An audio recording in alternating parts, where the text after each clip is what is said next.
pop the mat in front of you, get your ball tool. And the idea of the ball tool is what you want to do with this is you want to actually slide it on the mat. A lot of people make the mistake of rolling it like this.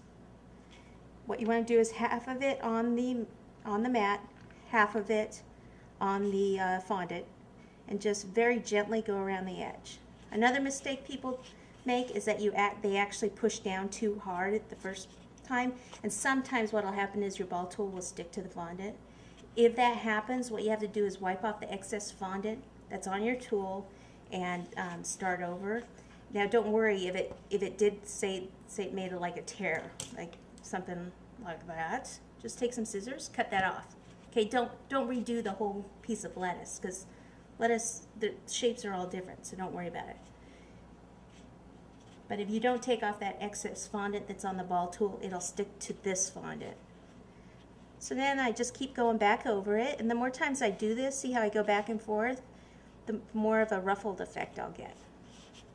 Now I don't have to ruffle in here, because basically this is going to, say this is the bottom of our hamburger bun, this is going to stick out a little bit. So this actually want this area to be a little flatter. So then go ahead and sit them aside on a piece of paper towel. And I'll go ahead and do these other ones. Okay, so remember, start slowly the first time. And when I say slowly, I mean light pressure. Now see here, what happened is I actually creased it. What happened is I folded it over like that because I was going fast. But see, if I just keep pressing down, you can't even tell. So don't worry about it. Don't freak out and think you have to start another one. So now this is where I go ahead, go back, thin it out even more, and then it gives it a little bit more of a ruffled effect. Okay, see, so I'm sliding it. I'm not going like this, rolling it. Okay, so put that on here. And now I'm ready to color these. And this is what the paper towels are for, because you don't want this to get all over your mat. So I got 3 different ones here, which is great. You can do them different sizes too. They don't all have to be the same size. So this is a moss green colorant. It's a petal dust.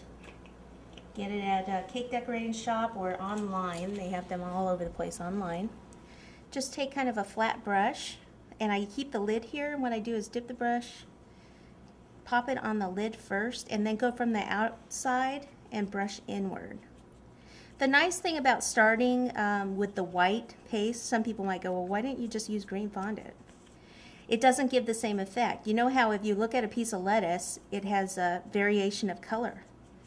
And you could start with green fondant, but I would still probably put dust on top to give it the variation of color. And see, when you dust it like this, the white, it's okay, it tore a little bit here. Haven't you ever seen a piece of lettuce that has a tear in it? Yeah, of course. So it's fine, don't worry about it. The nice thing is that see how the veining shows up a little bit more now? So what we can do is actually just kind of bend this, ruffle it a little bit. Sometimes I'll flip it over and just do the edges on the bottom, just in case you end up seeing that. A lot of times you won't even see it, but better to be safe than sorry. What you do is just kind of sit these around and let them dry a little bit.